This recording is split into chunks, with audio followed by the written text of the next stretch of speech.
નમો દ્વૈ સૌર્યંતામ નમો દ્વૈ સૌર્યદામ નમો દ્વૈ સૌર્યામ નમો દ્વૈ સૌર્યામ નમો દ્વૈ સૌત્રિકાવતી સાવનમ ઓંકારમિંદુ સંયુક્ત નિત્યમ જયંતી યોગિન કામદમોક્ષદો ચૈવ ઓંકારાય નમો નમઃ મંગલમ ભગવાન મંગલમ કુટુંબી મંગલમ કુંડારી જૈન્દ્રમોષ મંગલમ નમઃ સમય સાધાય સ્વાનુભૂત્યા ચકાસ્તે ચિત્તવાય ભવાય સર્વમાં સમાધિ તંત્ર. આચાર્ય ભગવાન પૂજ્યપાદ સ્વામી રચિત સમાધિ તંત્ર તથા શ્રી પ્રભાચંદ્રજી રચિત સમાધિ તંત્રની ટીકા, એનો સ્વાધ્યાય આપણે કરી રહ્યા છીએ. એમાં આપણે 72 ગાથા સુધી સ્વાધ્યાય પૂરો કર્યો છે. હવે આજે 73મી ગાથાથી સ્વાધ્યાય શરૂ કરીએ છીએ. 72મી ગાથામાં જયારે એમ કહ્યું કે લૌકિક જનો સાથે વાર્તાલાપ વગેરે કરવાથી, એમની સાથે સંસર્ગ કરવાથી મન વ્યગ્ર બને છે, ચિત્ત ચલાયમાન થાય છે અને મનમાં અનેક પ્રકારના સંકલ્પ વિકલ્પ ઉઠે છે. તેથી આત્મ સ્વરૂપમાં જવાતું નથી, આત્મ સ્વરૂપમાં સ્થિરતા રહેતી નથી. માટે આત્મ સ્વરૂપના અભ્યાસીએ લૌકિક જનોના સંસર્ગથી દૂર રહેવું યોગ્ય છે. આ વાત કરી પછી કહે છે કે તો શું તેમનો એટલે કે લોકોનો સંસર્ગ છોડી જંગલમાં નિવાસ કરવો? આવો પ્રશ્ન કર્યો શિષ્યએ કે લૌકિક જનોનો સંપર્ક છોડવાની વાત કરો છો તો પછી શું કરવું? લોકોનો સંસર્ગ છોડી જંગલમાં ચાલ્યા જવું? તો એવી આશંકાનું નિરાકરણ કરતા આચાર્ય ભગવાન પૂજ્યપાદ સ્વામી આ 73મો શ્લોક કહે છે. તો શ્લોક 73 આજે લઈએ છીએ.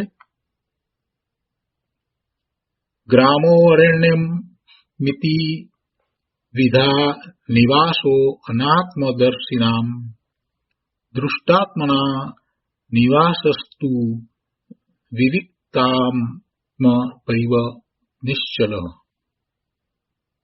ગુજરાતીમાં ગાથા છે. અનાત્મદર્શી ગામ વા વનમાં કરે નિવાસ, નિશ્ચળ શુદ્ધ આત્મા મહી આત્મદર્શીનો વાસ. અને અર્થમાં કહે છે કે અનાત્મદર્શીના એટલે જેમને આત્માનો અનુભવ થયો નથી તેવા લોકોને, અનાત્મદર્શીના આત્મદર્શન જેમને થયું નથી, આત્મદર્શન થયું નથી એટલે કે આત્માનો અનુભવ થયો નથી તેવા લોકો, એવા અનાત્મદર્શીના એવા લોકોને ગ્રામ અરણ્યમ, ગ્રામ કે અરણ્યમ, ઇતિ દ્વેધા નિવાસ, એવા 2 પ્રકારના નિવાસ સ્થાન છે. જેમને આત્માનો અનુભવ નથી થયો એવા લોકોને ગામમાં કે જંગલમાં એમ 2 પ્રકારે નિવાસસ્થાન છે. એવા નિવાસસ્થાન એમને હોય. નિવાસસ્થાનના એમને માટે 2 પ્રકાર છે. કોને માટે? જેમને આત્માનો અનુભવ નથી થયો એવા લોકોને માટે નિવાસસ્થાન 2 પ્રકારે છે, ગામમાં અથવા તો જંગલમાં. આગળ કહે છે કે તું કિંતુ દૃષ્ટાત્મનામ એટલે જેમને આત્મ સ્વરૂપનો અનુભવ થયો છે તેવા જ્ઞાની પુરુષોને, જેમને આત્માનું દર્શન થયું છે તેવા એટલે દૃષ્ટ આત્માનામ, દર્શન થયું છે આત્માનું તેવા એટલે કે જેમને આત્માનો અનુભવ થયો છે તેવા. કોણ છે એવા? એ જ્ઞાની પુરુષો છે. તો એવા જ્ઞાની પુરુષોને નિશ્ચલ વિવિક્ત આત્મા એવ નિવાસ, એમને ચિત્તની વ્યાકુળતા રહિત, રાગ આદિ રહિત શુદ્ધ આત્મા જ નિવાસસ્થાન છે. જેમને સ્વરૂપનો અનુભવ થયો છે એવા જ્ઞાની પુરુષને ચિત્તની વ્યાકુળતા રહિત, રાગ આદિ રહિત શુદ્ધ આત્મા એક જ નિવાસસ્થાન છે. એને બે પ્રકારના નિવાસસ્થાન નથી. જ્યારે પેલા જેને આત્માનો અનુભવ નથી થયો એવા અનાત્મદર્શી નામ, એટલે આત્માનો જેને અનુભવ નથી થયો એવાને તો ગામમાં અને જંગલમાં એમ બે પ્રકારે નિવાસસ્થાન છે. પણ જેને આત્માનો અનુભવ થયો છે એને તો ગામ શું કે જંગલ શું, એનો તો આત્મામાં નિવાસ છે, એ તો આત્મામાં જ વસે છે. બહુ સરસ વાત છે. શ્રી કૃષ્ણ ભગવાનને વિશે કૃપાળુદેવને કોઈએ પ્રશ્ન પૂછ્યો કે શ્રી કૃષ્ણ ક્યાં રહે છે, ક્યાં છે, અત્યારે ક્યાં છે? તો કૃપાળુદેવે જવાબ આપ્યો કે આ પોતાના આત્મામાં છે. એમ ના કહ્યું કે એ નરકમાં છે, કેમ કે ક્ષાયિક સમકીતી જે આવતા ભવે તીર્થંકર થવાના છે એ ક્યાં હોય, પોતાના સ્વરૂપમાં જ હોય ને. તો એ વાત અહીંયા 73મા શ્લોકમાં આવે છે કે જે જ્ઞાની છે એને આત્મામાં જ નિવાસ છે. ટીકામાં કહે છે, ગ્રામ અને અરણ્ય એ બે પ્રકારના નિવાસસ્થાન અનાત્મદર્શીઓ માટે, અર્થાત જેમને આત્માનો અનુભવ થયો નથી તેમને માટે છે. જેમને આત્માનો અનુભવ નથી થયો એને એવા ગામમાં અને જંગલમાં એમ નિવાસસ્થાન છે.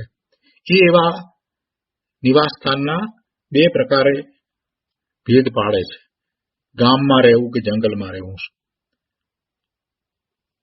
પણ જેમને આત્માની ઉપલબ્ધિ થઈ છે એવા, જેમને આત્માનો અનુભવ થયો છે એવા જ્ઞાની ધર્મી પુરુષો એ તો પોતાના સ્વરૂપમાં જ નિવાસ કરે છે. એમને એવા ગામ અને જંગલ એવો ભેદ નથી. જેમને આત્માની ઉપલબ્ધિ થઈ નથી તેવા લોકો માટે એવા બે પ્રકારે નિવાસસ્થાન છે, ગ્રામ્ય અને અરણ્ય. પરંતુ જેમને આત્માનો અનુભવ થયો છે, જેમને આત્મ સ્વરૂપની ઉપલબ્ધિ થઈ છે તેવા જ્ઞાની લોકોને માટે તો નિવાસસ્થાન વિવિક્ત એટલે વિમુક્ત આત્મા જ, અર્થાત રાગ આદિ રહિત શુદ્ધ આત્મા જ એમને નિવાસસ્થાન છે, કે જે નિશ્ચલ એટલે ચિત્તની આકુળતા રહિત છે. આ નિવાસસ્થાન કેવું છે? નિશ્ચલ છે, એમાં ચિત્તની આકુળતા હોતી નથી, એવું એ નિવાસસ્થાન છે. ભાવાર્થમાં કહે છે, જેને આત્માનો અનુભવ નથી, ભેદ જ્ઞાન નથી, તે પુરુષને જ ગામ કે જંગલમાં વસવાનો વિકલ્પ આવે છે. કેમ કે એની દ્રષ્ટિ તો બહારમાં છે ને, એની દ્રષ્ટિ બહારમાં રહે છે, તો પછી પોતે ભગવાન આત્મા છે અને પોતે પોતાના સ્વરૂપમાં જ રહે એવો વિકલ્પ આવતો નથી. એટલે બહારમાં ને બહારમાં એ બધી વસ્તુનો પરલક્ષે જ વિચાર કરે છે કે રહેવું છે નિવાસસ્થાન તો એમ કે જંગલમાં હોય અથવા તો ગામમાં હોય એવો જ વિચાર કરે ને. જેને આત્માનો અનુભવ નથી, ભેદ જ્ઞાન નથી કે પોતે ભગવાન આત્મા જગતના બધા પદાર્થોથી જુદો છે, એવું જેને ભેદ જ્ઞાન નથી એ પુરુષને જ ગામમાં કે જંગલમાં વસવાનો વિકલ્પ આવે છે. પણ જે આત્મદર્શી છે, જેને આત્માનું દર્શન થયું છે, આત્માનો અનુભવ થયો છે, તેમનું નિવાસસ્થાન વાસ્તવમાં પોતાનો શુદ્ધ આત્મા જ છે. બહારથી વ્યવહારથી કદાચ એમ કહેવાય કે એ ગામમાં રહે છે કે ઘરમાં રહે છે, પણ ખરેખર તો એ પોતે પોતાના શુદ્ધ આત્મ સ્વરૂપમાં જ રહે છે. તે રાગ દ્વેષાદિ રહિત અને નિશ્ચલ હોવાથી તેમને ગ્રામ નિવાસ માટે કે વન નિવાસ માટે પ્રેમ હોતો નથી, અને તેમનું ચિત્ત સંકલ્પો વિકલ્પોથી આકુલિત હોતું નથી. તેઓ ગ્રામમાં કે વનને પોતાના આત્મ સ્વરૂપથી બહિર્ભૂત સમજે છે. ગામમાં રહેતા હોય તો ગામને જ, શહેરમાં રહેતા હોય તો શહેરને, ઘરમાં રહેતા હોય તો ઘરને, કે ગુફામાં રહેતા હોય તો ગુફાને, જ્યાં જ્યાં એ રહેતા હોય જ્યાં એ બધાને પોતાથી ભિન્ન જુદા સમજે છે અને પોતે તો પોતાના સ્વરૂપમાં જ છે. આ બધા ગ્રામ્ય અને વન એ બંને અને એના એ પ્રકારે વિવિધ સ્થાનો હોય, એ બધા સ્થાનો આત્મ સ્વરૂપથી બહિર્ભૂત છે, આત્મ સ્વરૂપથી જુદા છે. અને જ્ઞાનીને તો આ વાત બહુ સ્પષ્ટ છે. તેથી જ્ઞાનીને કોઈમાં પણ આસક્તિ રાખવી કે તેને પોતાનું નિવાસસ્થાન માનવું એવી બુદ્ધિ હોતી જ નથી. એ કોઈ પણ નિવાસસ્થાનને, એ જંગલ હોય કે ગામ હોય, એને ઈષ્ટ માનતા નથી. એને પોતાનું નિવાસસ્થાન માનવું એમ એને ઈષ્ટ પણ સ્વીકારતા નથી કે આ ઈષ્ટ છે, આ જંગલમાં વસવું એ મને ઈષ્ટ છે, અથવા તો મને ઉપાશ્રયમાં રહેવું એ ઈષ્ટ છે, એવું કઈ એમને હોતું નથી. પોતાનું નિવાસસ્થાન ક્યાંક માની અને એમાં આસક્તિ કરવી એવું એમને હોતું નથી. શું કહે છે કે તેથી કોઈમાં પણ આસક્તિ રાખવી કે તેને પોતાનું નિવાસસ્થાન માનવું એ તેમને ઈષ્ટ નથી. તેઓ તો શુદ્ધ આત્મ સ્વરૂપને જ પોતાની વિહાર ભૂમિ બનાવે છે. શુદ્ધ આત્મ સ્વરૂપને જ પોતાની વિહાર ભૂમિ બનાવે છે. ત્યાં જ એ વિચરે છે, પોતાના શુદ્ધ આત્મ સ્વરૂપમાં જ એ વિચરે છે અને તેમાં જ સદા રમ્યા કરે છે, ત્યાં જ રમણતા કરે છે. અહીંયા કહે છે કે ચટાઈ, પથ્થર, ઘાસ, જમીન, લાકડાનું પાટિયું વગેરે ધ્યાન માટે નિસાર છે. કારણ કે જેણે રાગ, દ્વેષ અને વિષય કસાય રૂપી શત્રુઓને દૂર કર્યા છે, તેવા પુરુષને તો તેનું આત્મા જ ધ્યાન માટે સાચું અત્યંત નિર્મળ આસન છે. આજે કહ્યા ચટાઈ કે પથ્થર કે ઘાસ કે જમીન કે લાકડું કે એ કોઈ આસન નહીં, એમને માટે સારભૂત નથી. એ બધા એમને તો ધ્યાન માટે નિસાર છે. એમને તો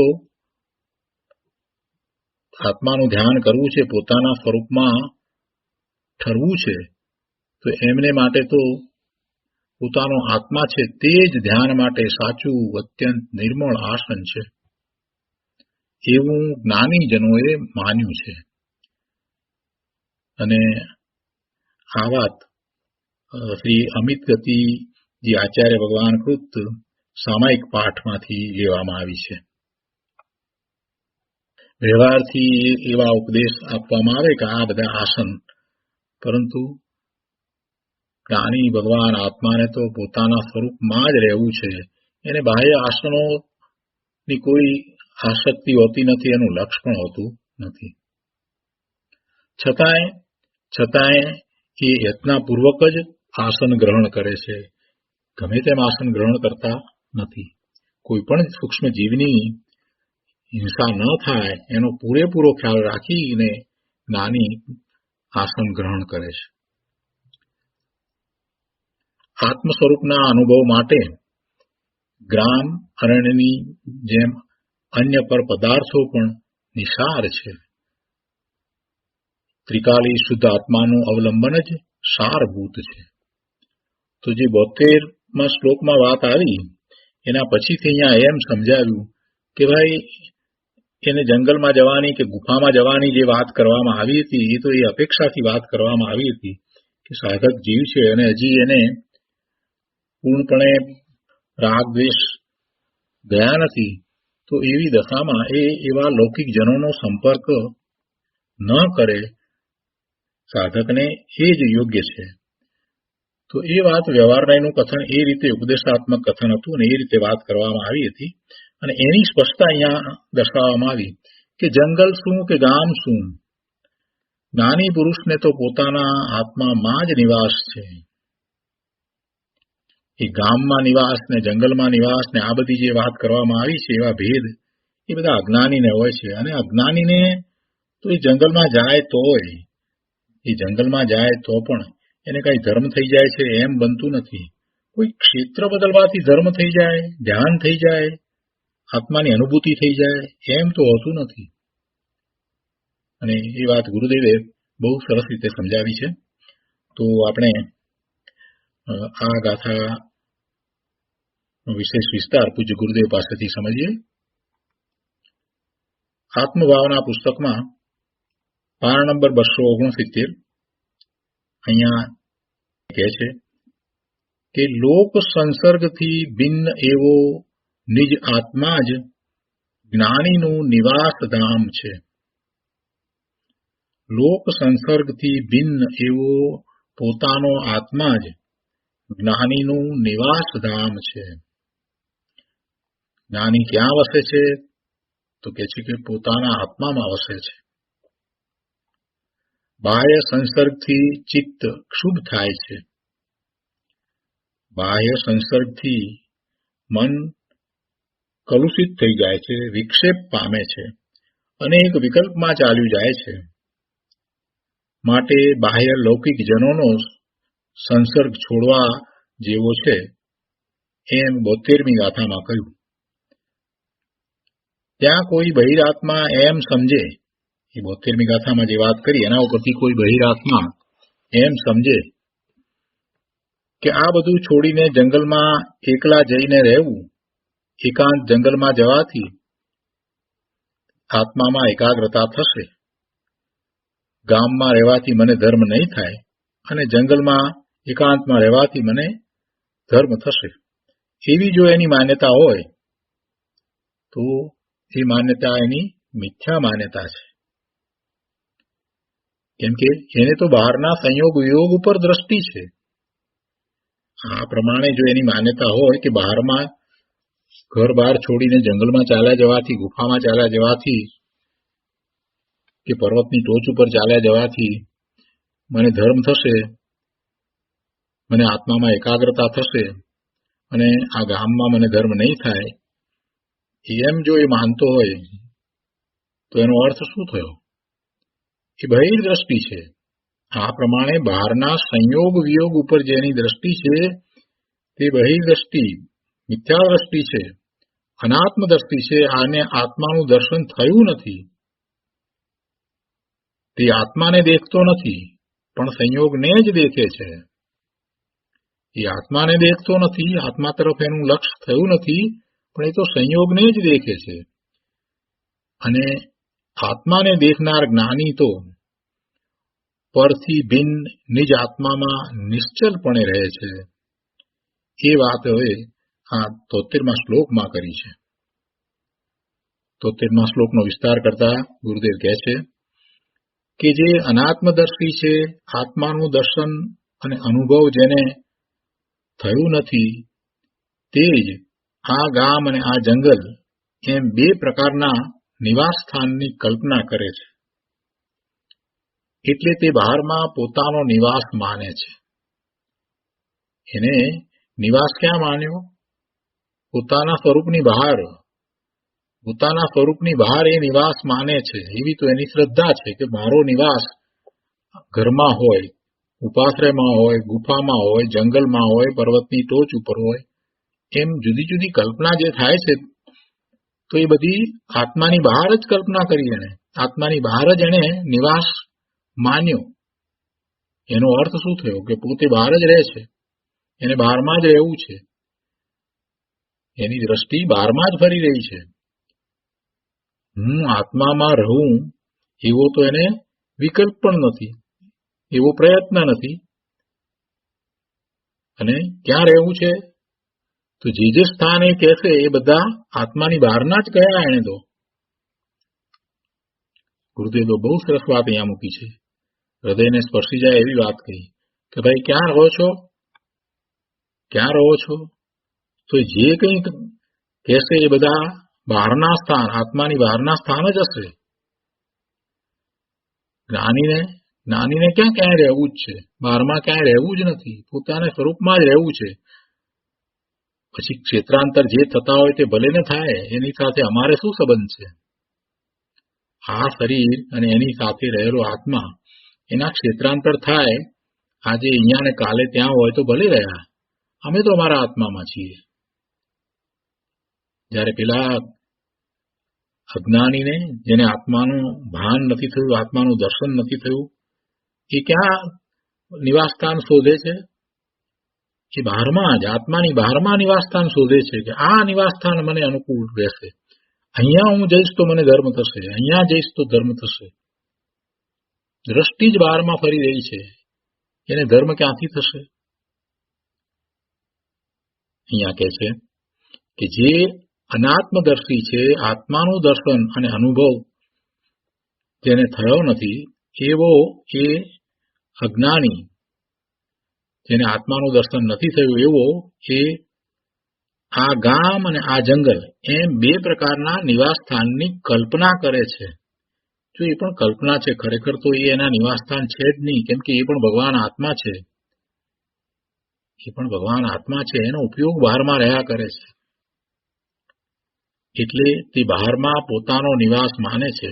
પણ જેણે આત્મ સ્વરૂપનો અનુભવ કર્યો છે એવા આત્મદર્શી અંતરાત્મા તો પરથી ભિન્ન, રાગાદિ રહિત, શુદ્ધ ચૈતન્ય સ્વરૂપ આત્માને જ પોતાનું નિશ્ચલ નિવાસસ્થાન માને છે.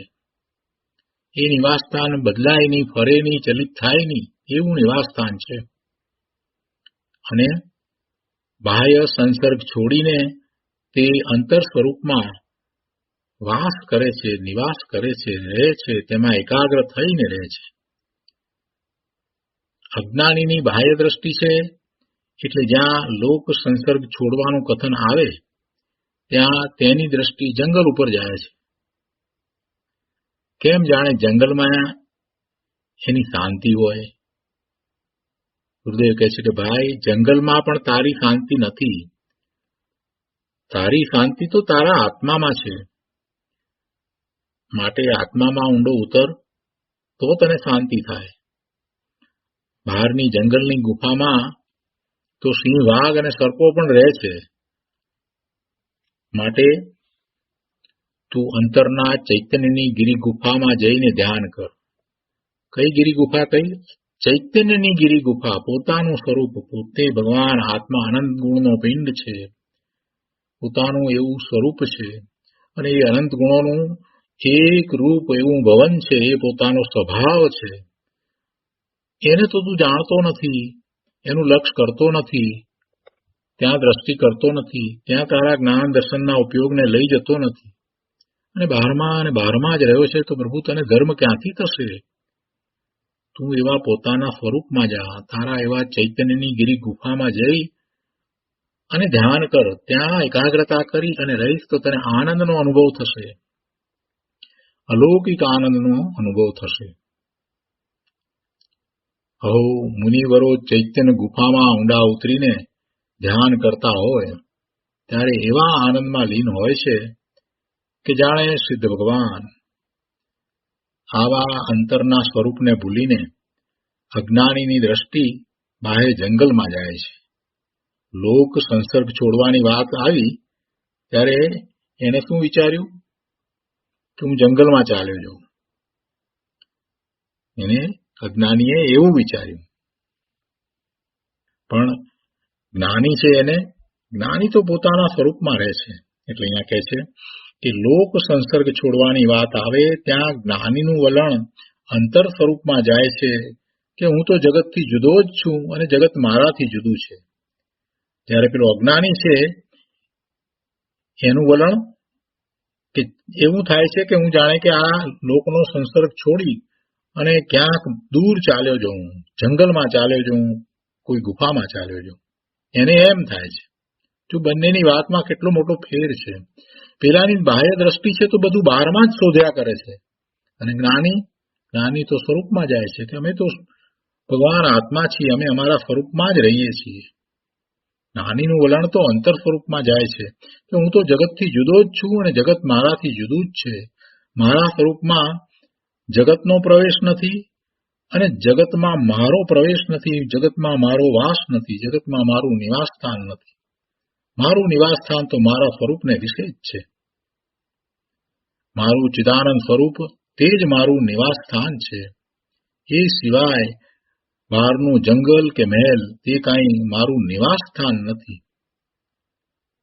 અજ્ઞાનીએ જંગલમાં શાંતિ માનીને જંગલ પ્રત્યે પ્રેમ કર્યો, રાગ કર્યો, પણ આત્મા તરફ વલણ ન કર્યું.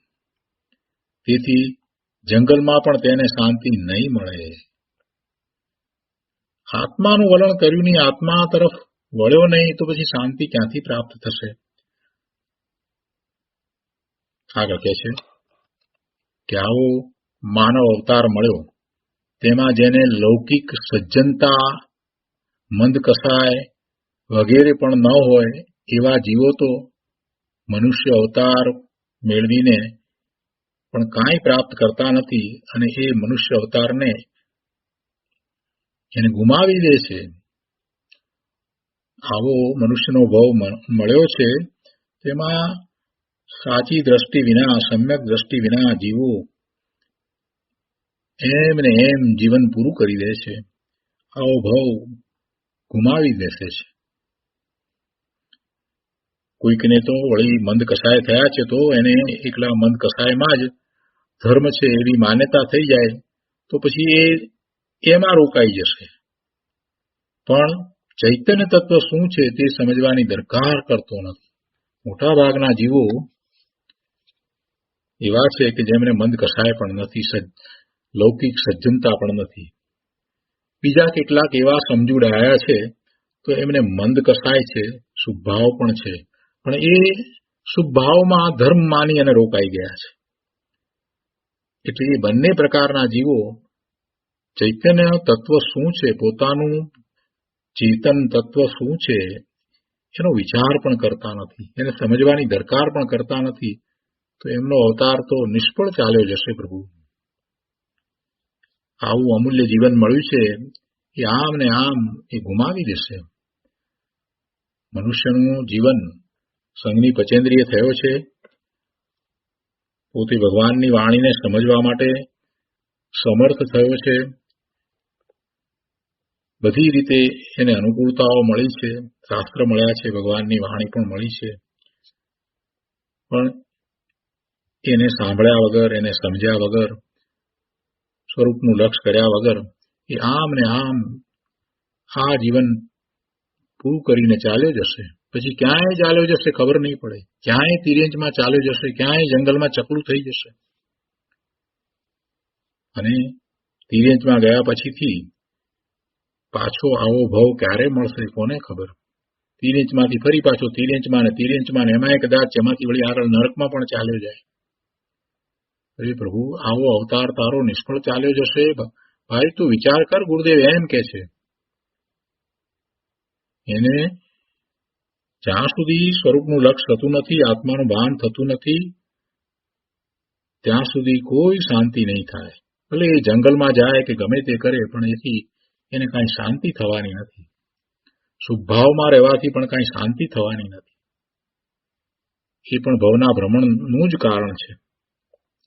માટે આચાર્ય ભગવાન કહે છે કે અરે જીવો, આવો દુર્લભ માનવ અવતાર પામીને આત્માનું હિત શું છે તેનો ઉપાય કરો. આત્માનું હિત શું છે એને જાણીને એનો ઉપાય કરો. વિવેકી પુરુષ શું કરે છે? વિવેકી કોને કહેવાય? કે જેને પોતાના હિત અને અહિતનું ભાન છે. જીવનમાં પોતાને હિતકારી શું છે અને પોતાને અહિતકારી શું છે એનો જેને વિવેક છે એ વિવેકી જન છે. અને એ વિવેકી જન પોતાના હિતની રક્ષા કરે છે, એના ઉપાય કરે છે. પોતાનું હિત ક્યાં છે? પોતે એટલે ભગવાન આત્મા.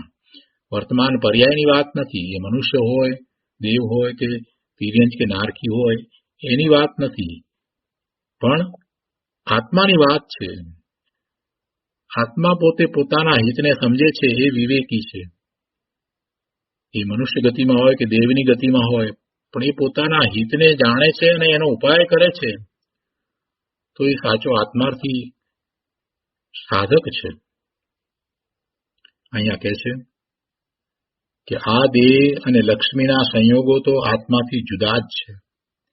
તે બધા સંયોગો અને સંયોગોને કારણે જે કંઈ પદાર્થો સમીપમાં આવ્યા છે, એ બધું અહીંનું અહીં રહી જશે. એ બધા અહીં પડ્યા રહેશે અને આ આત્મા બીજે ચાલ્યો જશે.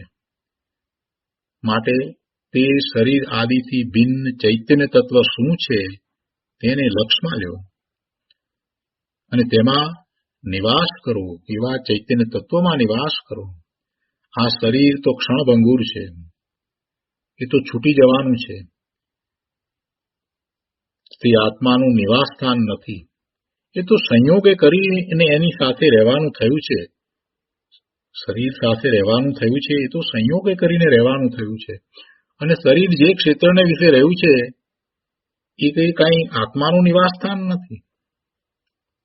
શરીર જે ક્ષેત્રને વિશે રહ્યું છે એ ક્ષેત્ર કઈ આત્માનું નિવાસ સ્થાન છે નહીં. જ્ઞાન આનંદ સ્વરૂપ સ્વભાવ જ આત્માનું નિવાસ સ્થાન છે. અરે રાગ પણ આત્માનું ખરું નિવાસ સ્થાન નથી. અનંત ગુણરૂપ વસ્તુ તે જ આત્માનું ખરું નિવાસ ધામ છે. ભાઈ તું તારામાં વસ ને, સ્વમાં વસ ને, બીજે બધેથી પરથી ખસીને સ્વમાં વસ પ્રભુ. ગુરુદેવ એમ કહે છે. જે જીવ આત્માના અનુભવથી શૂન્ય છે, જે જીવ આત્માના અનુભવથી શૂન્ય છે, સ્વમાં જે સ્થિત નથી, તે જ બહારના ગામ અને જંગલમાં પોતાનું સ્થાન માને છે. લોક સંસર્ગથી રાગ દ્વેષ થાય છે, માટે એકાંત જંગલમાં રહું તો શાંતિ થાય, એવી માન્યતા વાળો પણ બહિરાત્મા છે. કેમ કે એને તો બહારની શાંતિને શાંતિ માની છે. ભાઈ શાંતિ તો અંદરમાંથી પ્રાપ્ત થાય છે. બહારના કોલાહલને તું છોડીને દૂર ચાલ્યો ગયો એટલે તારા રાગ દ્વેષ રૂપી કોલાહલ મટી ગયા. ખરા કોલાહલ તો તારા રાગ દ્વેષ છે પ્રભુ. શરીર સાથે અધ્યવસાન જ્યાં સુધી છૂટે નહીં ત્યાં સુધી તને રાગ દ્વેષ જાય નહીં, અને રાગ દ્વેષ જાય નહીં ત્યાં સુધી કોલાહલ મટે નહીં. એ જ મોટામાં મોટો કોલાહલ છે. જીવને રાગ દ્વેષ રૂપી મોટામાં મોટો કોલાહલ છે, અને એ કોલાહલને કારણે તો એ ભવના ભ્રમણ કરે છે. બાકી બહારમાં કોઈ કોલાહલ એને નડતો નથી. એને જો કોઈ કોલાહલ અશાંતિનું કારણ બનતો હોય તો એ એના પોતાના રાગ દ્વેષ છે, નહીં કે આ બહારના અવાજો. પોતે ભગવાન આત્મા જ્ઞાન સ્વરૂપ છે.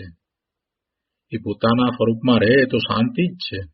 અને ખરેખર પોતાનું સ્વરૂપ છે એ જ એનું સાચું નિવાસ સ્થાન છે, કે જે નિવાસ સ્થાન ક્યારે ચલિત થતું નથી. એ નિશ્ચલ છે, એ એમાં રહી શકે છે, અનંત કાળ સુધી રહી શકે એવું એ નિવાસ સ્થાન છે.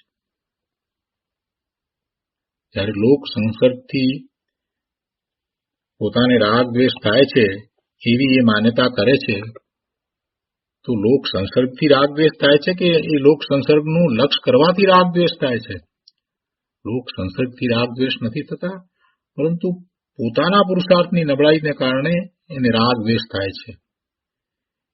એટલે જે સાધક જીવ છે હજી પોતાને એટલી પુરુષાર્થની યોગ્યતા થઈ નથી, એવો પુરુષાર્થ વર્તતો નથી, પુરુષાર્થમાં હજી ઘણી ખામી છે, ઘણી નબળાઈ પડી છે, ત્યારે આચાર્ય ભગવાન એવો ઉપદેશ આપે છે. અને એ ઉપદેશ જે છે એ તો વ્યવહારનું કથન છે કે ભાઈ તારું ચિત્ત બહારમાં ડામાડોળ થતું હોય તું એ બધાથી દૂર ચાલ્યો જા. પણ એમાં વાત આચાર્ય ભગવાનને એમ કહેવી છે કે ત્યાં જઈને પણ તું તારા સ્વરૂપમાં જજે, તારા સ્વરૂપનું લક્ષ્ય કરજે. તને હજી એવી દશા નથી થઈ અને તને આ બધા નિમિત્તોને કારણે પરમાં જવાનું થઈ જાય છે, તો તને આ માર્ગ દર્શાવ્યો છે. પણ એ માર્ગમાં પણ પુરુષાર્થ તો તારે કરવો જ પડશે. સ્વરૂપમાં રહેવાનો પુરુષાર્થ જંગલમાં જઈને કરવો પડશે. એમ નથી કે જંગલમાં જતા પછી રાગદ્વેષ થશે જ નહીં, લોક સંસર્ગથી દૂર થયા એટલે રાગદ્વેષ થશે નહીં, એમ નથી બનવાનું. જંગલમાં જઈશ તો કેટલીક અનુકૂળતાઓ રહેશે, તને ત્યાં પોતાના સ્વરૂપમાં જવા માટેની કેટલીક અનુકૂળતાઓ રહેશે. પણ ત્યાં પણ જો તું ઘરબાર છોડીને આવ્યો છે એવો જ જો વિચાર કર્યા કરીશ તો પછી શું થશે? સ્વરૂપમાં ક્યાંથી જઈશ?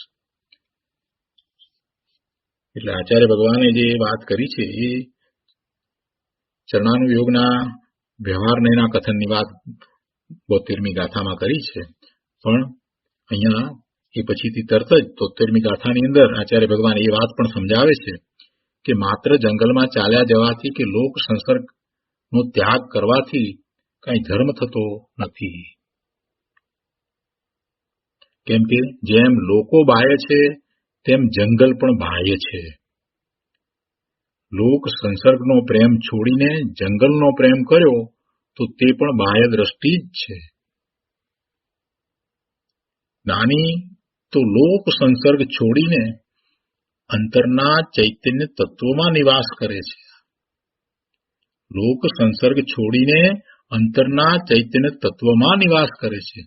જો તારી એવી યોગ્યતા થઈ હોય તો તું લોક સંસર્ગ છોડીને ક્યાંક દૂર જંગલમાં કે ગુફામાં ચાલ્યો જા અને ત્યાં રહીને તું અંતરમાં ચૈતન્યમાં નિવાસનો પ્રયત્ન કર. એવો પુરુષાર્થ આદરી દે.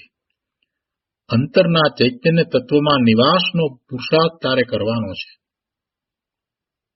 મુનિઓ આનંદમાં ઝૂલતા અને આત્મામાં વસતા બાહ્ય જંગલમાં રહે છે, પણ બાહ્ય જંગલથી મને શાંતિ છે એવી એમની બુદ્ધિ નથી, એવી એમની માન્યતા નથી. એ એમ નથી માનતા કે આ જંગલને કારણે પોતાને શાંતિ છે. જંગલ તો પર છે. જેમ લોક સંસર્ગ જે છે એ બધું બાહ્ય છે, પોતાથી પર જુદું છે, એવી રીતે જંગલ પણ પર છે, પોતાથી જુદું છે. અમારો વાસ તો અમારા શુદ્ધ સ્વરૂપમાં જ છે. જ્ઞાનીની તો આવી દ્રષ્ટિ છે. અંતર સ્વરૂપમાં એકાગ્ર થયા ત્યાં જાણે સિદ્ધ ભગવાનની સાથે બેઠા. સમસ્ત પદાર્થોથી વિભક્ત એવો જે પોતાનો આત્મા, તેમાં જ મુનિઓ વસે છે.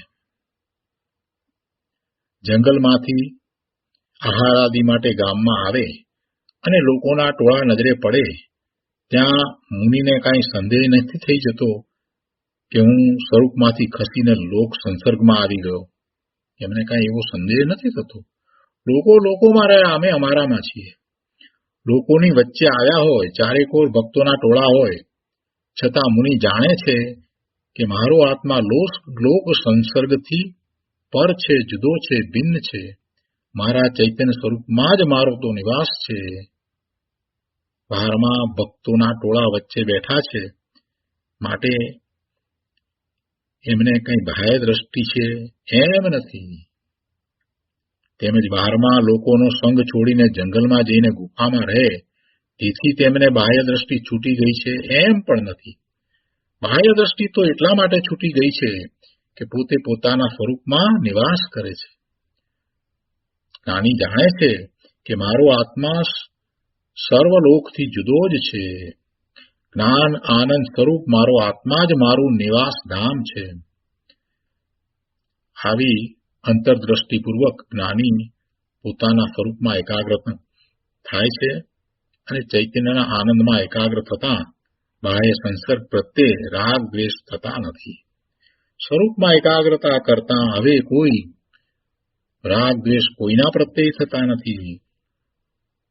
લોકો પ્રત્યે પણ કોઈ રાગ દ્વેષ હોતા નથી.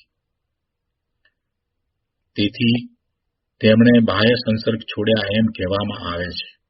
કેમ કે બાહ્ય સંસર્ગ પ્રત્યે રાગ દ્વેષ નથી એટલે એને છોડ્યા એમ કહેવાય. એમ નથી કે જંગલમાં ગયા માટે એમને બાહ્ય સંસર્ગ છોડ્યો, એમ નથી. લોક સંસર્ગ છોડ્યો, જંગલમાં ગયા માટે લોક સંસર્ગ છોડ્યો એમ નથી. પરંતુ પોતાના સ્વરૂપમાં રહ્યા છે તો કોઈના એ પ્રત્યે રાગ કે દ્વેષ થતા નથી એમ સર્વ પ્રકારે બાહ્ય સંસર્ગ છોડ્યો છે. તો આ રીતે આ 73મા શ્લોકનો વિસ્તાર અહીંયા પૂરો થાય છે. હવે એ પછીથી સમાધિ તંત્રમાં 73મો શ્લોક પૂરો થાય છે ત્યાર પછીથી કહે છે કે અનાત્મદર્શી અને આત્મદર્શીના ફલને દર્શાવીને કહે છે. શ્લોક 74 દેહાંતર્ગતેર બીજમ દેહે અસ્મિન આત્મભાવના બીજમ વિદેહ નિષ્પત્તિરાત્મભાવના. ગુજરાતીમાં ગાથા છે. દેહે આત્મભાવના દેહાંતર્ગતિ બીજ, આત્મામાં નિજ ભાવના દેહ મુક્તિનું બીજ. અન્વયાર્થમાં કહે છે.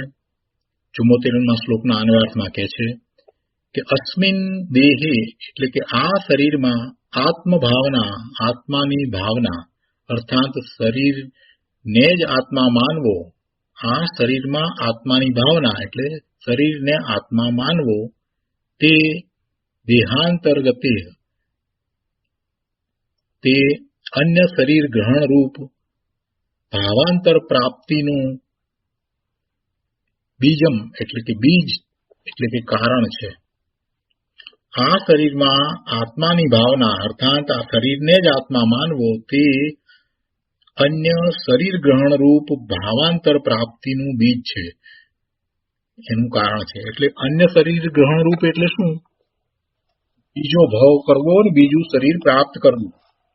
અન્ય શરીર ગ્રહણ રૂપ ભવાંતર પ્રાપ્તિ, આ ભાવથી બીજા ભાવમાં જવું એટલે ભવાંતર. ભાવ આ ભાવમાંથી બીજા ભાવમાં જવું એનું નામ ભવાંતર થયું. એ ભવાંતરની પ્રાપ્તિ એટલે કે ત્યાં પણ બીજું શરીર તો પ્રાપ્ત થાય જ ને ભાવમાં. શું કહે છે અહીંયા કે આ શરીરમાં આત્માની ભાવના એટલે આ શરીરમાં આત્મા છે પોતે આ શરીર રૂપે છે, શરીરને જ આત્મા માનવો એવી ભાવના કરતા શું થશે તો કે છે કે બીજું શરીર પ્રાપ્ત થશે. એ બીજું શરીર પ્રાપ્ત કરવા નું કારણ છે અન્ય શરીર ગ્રહણ રૂપ ભવાંતર પ્રાપ્તિનું એ બીજ છે, એ કારણ છે. આ શરીરમાં આત્માની ભાવના કરવી એ ભાવના શેનું કારણ થાય છે? એ શેનું બીજ છે? તો કે બીજું શરીર ગ્રહણ કરવારૂપ ભવાંતર પ્રાપ્તિનું કારણ છે, ભવનું કારણ છે. શરીરમાં આત્મભાવના કરીએ આ શરીર રૂપે હું છું તો પછી બીજું શરીર પ્રાપ્ત થયા વિના રહેશે નહીં. ટૂંકમાં એમ કહેવાનો આશય છે. જો શરીરમાં પોતાપણું માન્યું, શરીર રૂપે આત્માને માન્યો તો સમજવું કે હવે બીજું શરીર નક્કી પ્રાપ્ત થવાનું, અને બીજું થશે ને ત્રીજું થશે, અનેક શરીર પ્રાપ્ત થયા જ કરશે. જ્યાં સુધી શરીરમાં એકત્વ બુદ્ધિ કરશે, જ્યાં સુધી શરીરમાં પોતાપણું માનશે, જ્યાં સુધી શરીરમાં આત્મભાવના કરશે, ત્યાં સુધી એક પછી એક શરીરો પ્રાપ્ત થયા જ કરશે. એટલે એવી જે ભાવના છે એને તો અહીંયા એમ કહી દીધું કે એ તો બીજ છે, કારણ છે. શેનું બીજ છે? તો કે ભવાંતર પ્રાપ્તિનું, ભવરૂપી વૃક્ષ એનું એ બીજ છે. એટલે ભવ એમાંથી થયા કરશે.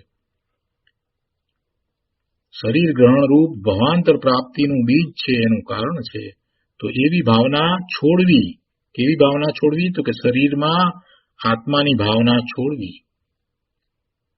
કેમ કે શરીરમાં આત્મા માનવો તે અન્ય શરીર ગ્રહણ રૂપ ભવાંતર પ્રાપ્તિનું કારણ છે. હવે એનાથી વિપરીત, એનાથી જુદું ભિન્ન શું કહે છે કે અને આત્મની એવ આત્મભાવના એટલે કે આત્મામાં જ આત્માની ભાવના, આત્મની એવ આત્મભાવના એટલે આત્મામાં જ આત્માની ભાવના અર્થાત આત્માને જ આત્મા માનવો તે વિદેહ નિષ્પત્તિ એટલે કે શરીરના સર્વથા ત્યાગરૂપ મુક્તિનું બીજમ એટલે એનું બીજ છે. આત્મામાં જ આત્માની ભાવના કરવી એ શરીરના સર્વથા ત્યાગરૂપ મુક્તિનું બીજ છે. શરીરમાં આત્માની ભાવના કરવી તે ભવનું બીજ છે, ભવના ભ્રમણનું કારણ છે. અને આત્મામાં આત્માની ભાવના કરવી એ મુક્તિનું બીજ છે.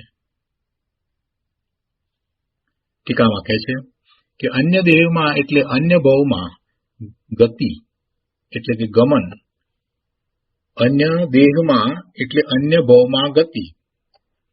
કેમ કે અન્ય દેહમાં ગયો એટલે બીજા દેહમાં ગયો તો એને બીજો ભવ તો થયો ને. આ દેહ છૂટ્યો એટલે હવે જે જ્યાં બીજા દેહમાં ગયો છે તો એ બીજો ભવ છે. એ બીજા ભવમાં જાય ત્યારે બીજો દેહ મળે છે ને. આ ભવમાં ને આ ભવમાં કઈ બીજો દેહ નથી મળતો. આ ભવમાં જે દેહ છે તે જ રહેશે. આ ભવ થયો તો જ્યાં સુધી આયુષ્ય છે ત્યાં સુધી આનો આ જ દેહ રહેશે. દેહમાં ફેરફાર થયા કરે પણ કઈ બીજો દેહ મળે છે? બીજો દેહ નથી મળતો. બીજો દેહ મળે એનો અર્થ શું થયો કે બીજો ભાવ થયો, એનો અર્થ બીજો ભાવ થયો. તો એ બીજા ભાવનું કારણ શું છે? તો કે દેહાત્મ બુદ્ધિ. બીજા ભાવ થવાનું કારણ શું? તો કે દેહમાં આત્મબુદ્ધિ. દેહમાં આત્મબુદ્ધિ છે એટલે ભાઈ તને દેહ જ મળે ને, બીજું શું મળે? તને શું મળશે? દેહમાં આત્મબુદ્ધિ હોય તો દેહ જ મળે ને. એટલે તો દેહાધ્યાસ છોડવાની કૃપાળુ દેવે વાત કરી છે. છૂટે દેહાધ્યાસ તો એને મુક્તિની પ્રાપ્તિ થાય, એ સિવાય મુક્તિની પ્રાપ્તિ થાય જ નહીં. કેમ કે દેહાધ્યાસ છે, દેહમાં જ આત્મબુદ્ધિ છે, એ તો બીજું શરીર પ્રાપ્ત કરવાનું બીજ છે. અને આત્મામાં આત્મબુદ્ધિ છે, આત્મામાં આત્મબુદ્ધિ છે તો એ મુક્તિનું બીજ છે. કેટલી બધી સરસ સ્પષ્ટ વાત કરી દીધી. શું કહે છે ટીકામાં? કે અન્ય દેહમાં એટલે અન્ય ભાવમાં ગતિ એટલે ગમન, બીજા ભાવમાં જવું. તો એવું બીજા ભાવમાં ગતિ થવાનું બીજ, એનું કારણ, એનું બીજ એટલે કે એનું કારણ એ શું છે? કયું કારણ છે? તો કે દેહમાં આત્મભાવના. એમાં આત્મભાવના, શેમાં આત્મભાવના? કે દેહમાં. દેહમાં આત્મભાવના એટલે કે કર્મવશ ગ્રહેલા આ દેહમાં. આ દેહ તો એને કર્મને કારણે થયો છે ને. આ દેહમાં એને રહેવાનું કેમ થયું? એને નામ કર્મને કારણે. તો નામ કર્મના ઉદયરૂપ આ દેહ છે, એટલે કર્મવશ આ દેહ ગ્રહ્યો છે, કર્મવશ આ દેહમાં એ રહ્યો છે. તો એવા દેહમાં ખરેખર જે પોતાનો નથી, પણ કર્મને કારણે આ દેહ પોતાને મળ્યો છે અથવા તો એને ગ્રહ્યો છે. હવે એ દેહમાં તો એ રહ્યો છે, પણ હવે પાછો એ દેહમાં જ આત્મબુદ્ધિ કરે, પોતાપણાની માન્યતા કરે છે. તો એનો અર્થ એ થયો કે એને દેહ ગમે છે. તો ભાઈ તને દેહ ગમે છે, દેહમાં જ આત્મબુદ્ધિ કરી રહ્યો છે, તો હવે પછી તને બીજો દેહ જ મળશે. એટલે કે દેહમાં આત્મબુદ્ધિ છે તે બીજા અન્ય દેહની પ્રાપ્તિનું કારણ થાય છે. આગળ કહે છે કે વિદેહ નિષ્પત્તિનું એટલે વિદેહની અર્થાત સર્વથા દેહ ત્યાગની નિષ્પત્તિનું એટલે કે દેહ રહિત દશા થવાનું એટલે કે મુક્તિ થવાનું, મુક્તિની પ્રાપ્તિ થવાનું બીજ એટલે કારણ શું છે? તો કે પોતાના આત્મામાં જ આત્મભાવના કરવી. પોતાના આત્મામાં જ આત્મભાવના કરવી તે મુક્તિનું બીજ છે, મુક્તિ પ્રાપ્તિનું બીજ છે. એટલે કે દેહ ત્યાગની નિષ્પત્તિનું, દેહનો ત્યાગ હંમેશને માટે સર્વથા દેહ ત્યાગ થઈ જાય એવી મુક્તિનું બીજ આત્મામાં આત્મભાવના કરવી તે છે. ભાવાર્થમાં કહે છે કે શરીરમાં આત્મબુદ્ધિ કરવાથી એટલે શરીરને જ આત્મા માનવાથી અન્ય ભાવમાં પણ શરીરની જ પ્રાપ્તિ થાય છે. અને પોતાના આત્મામાં જ નિજ સ્વરૂપમાં જ આત્મબુદ્ધિ કરવાથી અર્થાત આત્માને જ આત્મા માનવાથી મુક્તિ થાય છે. દેહનો સંબંધ સર્વથા છૂટી જાય છે. માટે ફરીથી શરીરની પ્રાપ્તિ ન થાય, પુનર્ભવ કરવો ન પડે, ભવના ભ્રમણ કરવા ન પડે, તે માટે જ્ઞાનીએ શરીરમાં આત્મબુદ્ધિનો ત્યાગ કરીને પોતાના આત્મામાં જ આત્મભાવના કરવી એ જ યોગ્ય છે. વિશેષની અંદર અહીંયા બીજા શાસ્ત્રનો આધાર લીધો છે. વિશેષમાં અહીંયા કહે છે કે જ્યાં સુધી દેહ પ્રધાન વિષયોમાં મમત્વ છોડતો નથી ત્યાં સુધી કર્મથી મલિન આત્મા ફરીને અન્ય પ્રાણો ધારણ કરે છે. બીજી વાત છે એના પછીની કે જે ઇન્દ્રિય આદિનો વિજયી થઈને ઉપયોગ માત્ર આત્માને ધ્યાવે છે તે કર્મ વડે રંજિત થતો નથી. તેને પ્રાણો કઈ રીતે અનુસરે અર્થાત તેને પ્રાણોનો એટલે કે દ્રવ્ય પ્રાણોનો સંબંધ થતો નથી. દ્રવ્ય પ્રાણ તો સંસાર અવસ્થામાં હોય છે ને. તો આ બે જે લેવામાં આવ્યા છે એ પ્રવચનસારમાંથી લેવામાં આવ્યા છે. એટલે પ્રવચનસારની 150મી અને 151મી બે ગાથાઓની આ વાત લીધી છે. તો આપણે એ બે ગાથાઓ અત્યારે લઈએ છીએ, સંક્ષિપ્તમાં લઈએ છીએ. 150મી ગાથામાં અહીંયા એમ કહે છે કે કર્મે મલિન જીવ ત્યાં લગી પ્રાણો ધરે છે ફરી ફરી, મમતા શરીર પ્રધાન વિષય જ્યાં લગી છોડે નહીં. 150મી ગાથાનો અર્થ છે, એનો ભાવાર્થ છે કે દ્રવ્ય પ્રાણોની પરંપરા ચાલ્યા કરવાનું અંતરંગ કારણ અનાદિ પૂતગળ કર્મના નિમિત્તે થતું જીવનું વિકારી પરિણમન છે. દ્રવ્ય પ્રાણો એટલે શું? દ્રવ્ય પ્રાણ કોને કહીએ છીએ આપણે? આપણને મનુષ્ય ભાવમાં 10 પ્રાણ હોય છે. કયા કયા 10 પ્રાણ છે? મન, વાણી, કાયા, 5 ઇન્દ્રિયો, શ્વાસ અને આયુષ, એવા 10 પ્રાણ છે. આ 10 પ્રાણ તે દ્રવ્ય પ્રાણ છે. આ શરીર, મન, વાણી એ 3 અને 5 ઇન્દ્રિયો, 8 શ્વાસ અને આયુષ, એવા 10 પ્રાણ એને દ્રવ્ય પ્રાણ કહેવાય. તો એ દ્રવ્ય પ્રાણ ક્યારે હોય? દ્રવ્ય પ્રાણ સંસાર અવસ્થામાં હોય, જ્યારે શરીર હોય ત્યારે હોય. એટલે મનુષ્યની અવસ્થા છે 5 ઇન્દ્રિય વાળો થયો છે, સંગની થયો છે તો 10 પ્રાણ છે. અને અસંગની છે એને 5 ઇન્દ્રિય વાળો છે તો એને મન નથી તો 9 પ્રાણ છે. 4 ઇન્દ્રિય વાળો છે તો એને 8 પ્રાણ છે. એટલે એ રીતે એને પ્રાણ હોય છે, એ દ્રવ્ય પ્રાણ કહેવાય. તો દ્રવ્ય પ્રાણ છે, એક ઇન્દ્રિય છે એને 4 પ્રાણ હોય, એક ઇન્દ્રિય હોય એને 4 પ્રાણ હોય. તો દ્રવ્ય પ્રાણોની પરંપરા એ ચાલ્યા કરે, એટલે કે એને સંસારમાં ભ્રમણ થાય અને શરીર મળ્યા કરે. તો દ્રવ્ય પ્રાણોની પરંપરા એટલે શરીર મળ્યા કરે છે, ભવના ભ્રમણ થયા કરે છે. એ પરંપરા ચાલ્યા કરે એનું કારણ શું? દ્રવ્ય પ્રાણોની પરંપરા ચાલી આવે છે, પરંપરા ચાલ્યા કરવાનું કારણ, અને એ પણ કયું કારણ લીધું છે? અંતરંગ કારણ. એનું અંતરંગ કારણ શું છે? તો કે છે કે અંતરંગ કારણ તો અનાદિ પૂતગલ કર્મના નિમિત્તે થતું જીવનું વિકારી પરિણમન છે. અનાદિ પૂતગલ કર્મના નિમિત્તે થતું જીવનું વિકારી પરિણમન છે.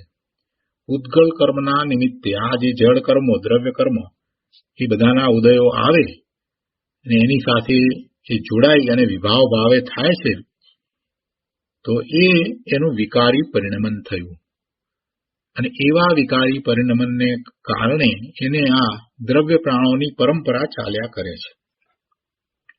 જ્યાં સુધી જીવ દેહ આદિક વિષયોમાં મમત્વરૂપ એવું તે વિકારી પરિણમન છોડતો નથી.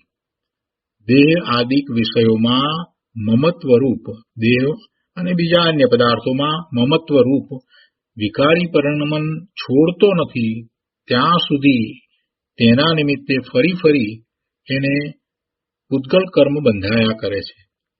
કેમ કે વિકારી પરિણમન છે તો રાગ અને દ્વેષના ભાવ છે, અને એવા ભાવ કરે છે, શુભાશુભ ભાવ કરે છે, તો એને ભાવ બંધ થાય છે. અને ભાવ બંધ થયો છે તો એ ભાવ બંધના કારણે એ દ્રવ્ય બંધ થાય છે. એમ કર્મના બંધ થયા કરે છે, અને તેથી ફરી ફરી દ્રવ્ય પ્રાણોનો સંબંધ થયા કરે છે. દ્રવ્ય પ્રાણોનો સંબંધ થવો એટલે કે શરીરની પ્રાપ્તિ થયા કરે છે. આ 150મી ગાથામાં લેવામાં આવ્યું. એટલે જે એને આ શરીર પ્રાપ્ત થયા કરે છે એનું કારણ શું સમજાયું?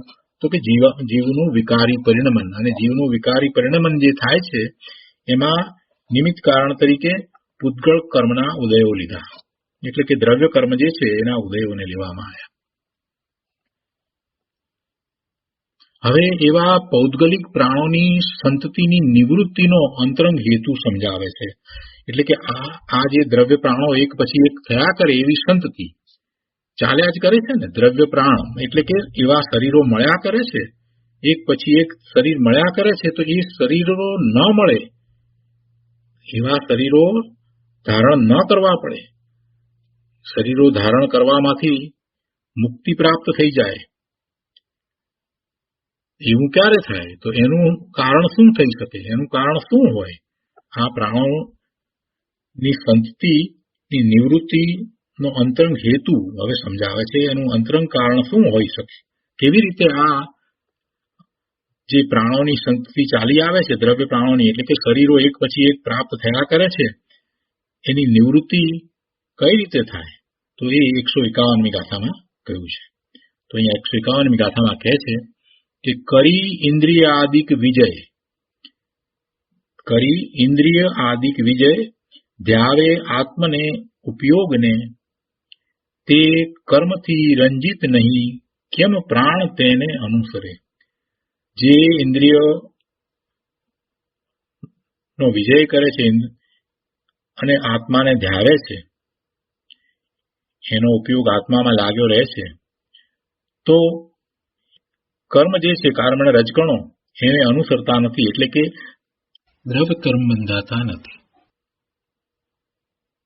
પેલા તે ટીકા લઈ લઈએ એટલે વધારે સ્પષ્ટતા થાય. એની ટીકા વાંચવા જેવી છે.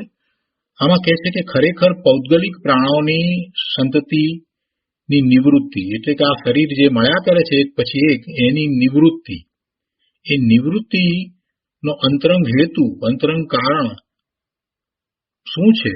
તો કહે છે કે પૌદ્ગલિક કર્મ જેનું કારણ નિમિત્ત છે એવા ઉપરક્તપણાનો અભાવ છે. ઉપરક્તપણું એટલે વિકૃતપણું, મલિનપણું. એ મલિનપણું જે છે એનો અભાવ. કેવું મલિનપણું થાય છે? તો કે એના પરિણામ છે એ મલિન થાય છે. શેને કારણે, શેના નિમિત્તે થાય છે? તો કે આ પૌદ્ગલિક જે કર્મ જે છે એના નિમિત્તે એને એવા ઉપરક્તપણું એટલે મલિનપણું રહે છે. હવે એ ઉપરક્તપણાનો અભાવ થઈ જાય તો એને હવે નવા શરીરો પ્રાપ્ત ન થાય. એટલે કે તે અભાવ જે સમસ્ત ઇન્દ્રિયાદિક પર દ્રવ્યો અનુસાર પરિણતિનો વિજય થઈને, એટલે કે ઇન્દ્રિયોને જીતી લઈને અનેક વર્ણોવાળા આશ્રય અનુસાર સઘળી પરિણતિથી વ્યાવૃત થયેલા સ્ફટિક મણિની માફક અત્યંત વિશુદ્ધ ઉપયોગ માત્ર આત્મામાં એકલામાં સુનિશ્ચળપણે વસે છે તે જીવને હોય છે. આ જે ઉપરક્તપણાનો અભાવ એટલે મલિનતાનો અભાવ કોને થાય છે? તો કે જે ઇન્દ્રિયોને જીતી લે છે અને જે સ્ફટિક મણિની માફક, એટલે સ્ફટિક મણિ છે એની ઉપર, એની સામે જેવા રંગ આવે છે તો એવા રંગની એમાં ઝાંય પડે, છતાંય સ્ફટિક તો પોતે એવો ને એવો નિર્મળ જ રહે છે. સ્ફટિકની પાસે લાલ ફૂલ લાવીએ તો એમાં લાલ ઝાંય પડે, સ્ફટિક લાલ દેખાય, અને પીળું ફૂલ લાવીએ તો સ્ફટિક પીળો દેખાય, છતાં પણ સ્ફટિક પોતાની નિર્મળતા છોડતો નથી. એટલે સ્ફટિકની જેમ જે પોતે જેનું પોતાનું શુદ્ધ સ્વરૂપ છે એવા શુદ્ધ સ્વરૂપમાં એ પોતાના ઉપયોગને લઈ જાય અને એમાં સુનિશ્ચળપણે વસે છે, એ જીવને એ મલિનતાનો અભાવ થાય છે, ઉપરક્તપણાનો અભાવ થાય છે. અને એ ઉપરક્તપણું જે થવાનું જે કારણ જે છે તે શું છે?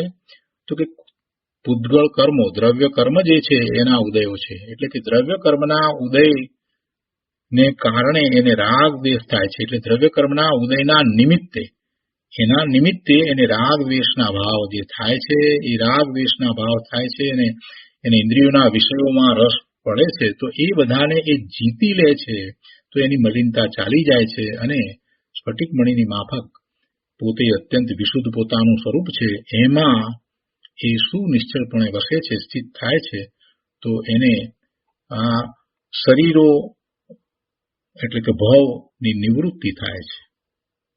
એટલે ભાવાર્થમાં કહે છે કે જેમ અનેક રંગવાળી આશ્રયભૂત વસ્તુ અનુસાર જે સ્ફટિક મણિનું અનેક રંગી પરિણમન તેનાથી તદ્દન વ્યાવૃત થયેલા સ્ફટિક મણિને ઉપરક્તપણાનો અભાવ છે, તેમ અનેક પ્રકારના કર્મ, ઇન્દ્રિયો ઇત્યાદિ અનુસાર જે આત્માનું અનેક પ્રકારનું વિકારી પરિણમન તેનાથી તદ્દન વ્યાવૃત થયેલા આત્માને, કે જે એકલા ઉપયોગ માત્ર આત્મામાં સુનિશ્ચલપણે વસે છે તેને ઉપરક્તપણાનો મલિનતાનો અભાવ હોય છે અને તે અભાવથી પૌદ્ગલિક પ્રાણોની પરંપરા અટકે છે. આ મલિનતાના અભાવથી, રાગ દ્વેષ રૂપ મલિનતાના અભાવથી એને આ પ્રાણોની એટલે કે નવા નવા જુદા જુદા એક પછી એક શરીરો મળ્યા કરે છે એની પરંપરા અટકે છે. એટલે ઉપરક્તપણાનો અભાવ, મલિનતાનો અભાવ, કઈ મલિનતા? રાગ દ્વેષ રૂપ મલિનતાનો અભાવ. અને એવી મલિનતાનું કારણ અહીંયા સમજાયું કે એ શું છે? તો કે એને આ કર્મના ઉદયો છે, દ્રવ્ય કર્મ જે છે એના જે ઉદયો છે એની સાથે જોડાવાથી એવા ભાવ થાય છે, એ એને મલિનતા છે. જ્યારે એનું આત્મ સ્વરૂપ તો સ્ફટિકની માફક એ શુદ્ધ જ છે. તો એની સ્ફટિકમાં જેમ લાલ રંગ હોય તો લાલ રંગની ઝાય પડે છે, પણ સ્ફટિક લાલ રંગનો થતો નથી. અનેક રંગો એમાં દેખાય છતાં એવો થતો નથી. એવી રીતે આ ભગવાન આત્મા ને અનેક પ્રકારના કર્મો આ વગેરે છે, તે છતાં એ તો ત્રિકાળ શુદ્ધ જ રહ્યો છે. આ ઇન્દ્રિયોના વિષયો વગેરે છે તો એ બધાને છોડીને, એને જીતી લઈને એ પોતે પોતાના એવા ત્રિકાળ શુદ્ધ સ્વરૂપમાં એકાગ્રતા કરે છે, એમાં વસે છે. તો એને હવે નવા નવા શરીરો થતા નથી. આ વાત અહીંયા 151માં કરી છે. તો આ રીતે આ પ્રવચન સારની બે ગાથાઓ આપણે લીધી. અને હવે અહીંયા વિશેષની અંદર સમાધિ તંત્રની અંદર એક ત્રીજી વસ્તુ પણ લેવામાં આવી છે કે જે અજ્ઞાની જીવ શરીર આદિક પૂતગળ દ્રવ્યને અભિનંદે છે, જે અજ્ઞાની જીવ શરીર આદિક પૂતગળ દ્રવ્યને અભિનંદે છે એટલે એને સારું માને છે, એને ઈચ્છે છે, અર્થાત તેને પોતાનું માને છે, તેમાં આત્મીય ભાવ કરે છે, તે જીવની સાથે સંયોગ સંબંધ ચારે ગતિમાં તે પૂતગળ દ્રવ્ય છોડતું નથી.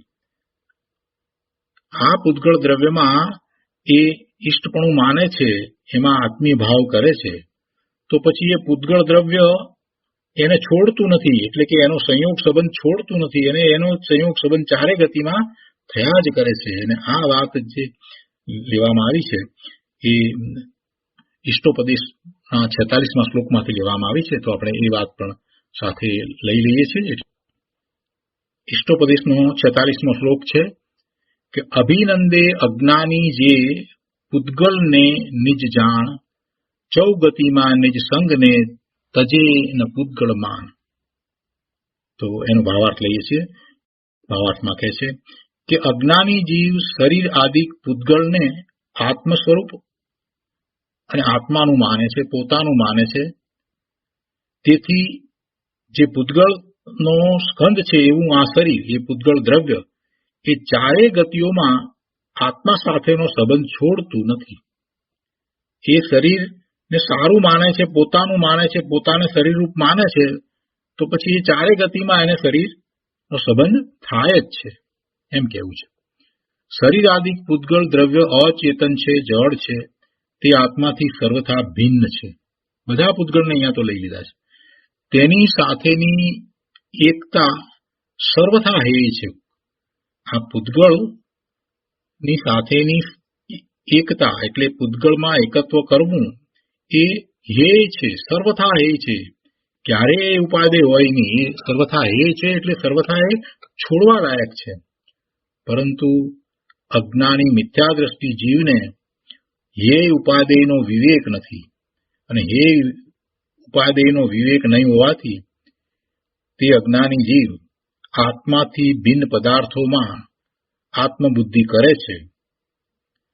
એટલે કે આ પૂતગળ વગેરેમાં આત્મબુદ્ધિ કરે છે, તેમને આત્મ સ્વરૂપ માને છે. તેમની અનુકૂળ પ્રતિકૂળ રૂપ પરિણતિ જોઈ તે રાગ દ્વેષ કરે છે, અને રાગ દ્વેષ જનિત આશ્રવ અને બંધથી એને ચાર ગતિના ભ્રમણ થાય છે. એટલે ચારે ગતિમાં એને શરીર પ્રાપ્ત થાય છે. એ રીતે જીવ સાથેનો પૂતગળ સંબંધ ચાલુ જ રહે છે, એ છૂટતો જ નથી, એ છૂટતો જ નથી. તો આ રીતે અહીંયા 46મો શ્લોક ઈષ્ટોપદેશનો એ પણ પૂરો થાય છે, અને 74મી ગાથા અહીંયા પૂરી થાય છે. આ ગાથા ઉપર પૂજ્ય ગુરુદેવ કાંજી સ્વામીએ જે વિસ્તાર કર્યો છે તે આવતી વખતે આપણે લઈશું. આજનો સ્વાધ્યાય અહીંયા સુધી રાખીએ છીએ. હવે સુખધામ બોલીએ. સુખધામ અનંત સુસંત ચરી દિન રાત રહે તદ જ્ઞાનમયી પ્રકાંતિ અનંત સુધામય જે પ્રણમુ પદતે વરતે જયતે